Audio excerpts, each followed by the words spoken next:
көпшіліктің ортасында ұялмай, қысылмай, қалай сенімді сөйлесем болады деп ойлайтын шығарсыз.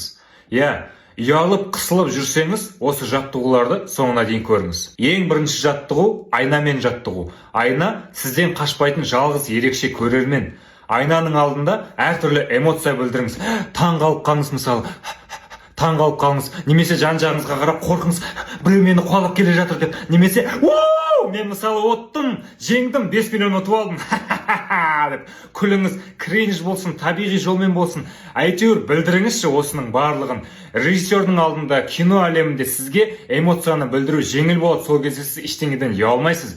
Публиканың алдында сөйлейтін болсаңыз да ештеңеден сіз ұялмайсыз, мысалы қарап отырсаңыз. Немесе ештеңеге қарамай билеңіз. Ол қара жорға болсын, ол мысалы лезгинка болсын, ол мысалы вальс болсын, ештеңеге қарамаңыз. Бірақ жаттығу соңында сіз ұялуды жеңіп шығасыз.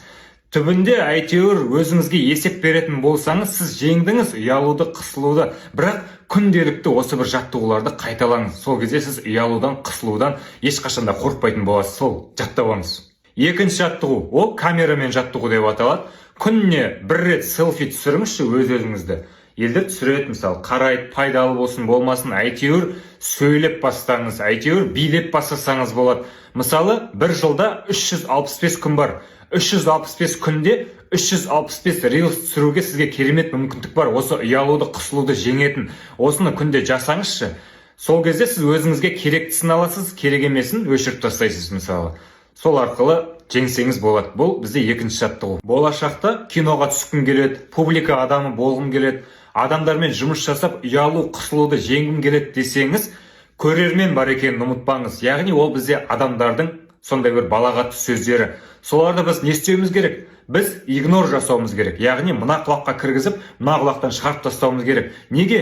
Өйткені ол адамдардың өздерінің проблемалары, адамдарға тиісу, басқа проблемалары бар. Сол арқылы сізді, в общем, былайша айтқан кезде балағаттау ғой. Сіз оларды не істейсіз? Просто алыңыз да игнор жасаңыз болды. Ол сізге көмектеспейді. Мына нәрсені ұмытпаңыз.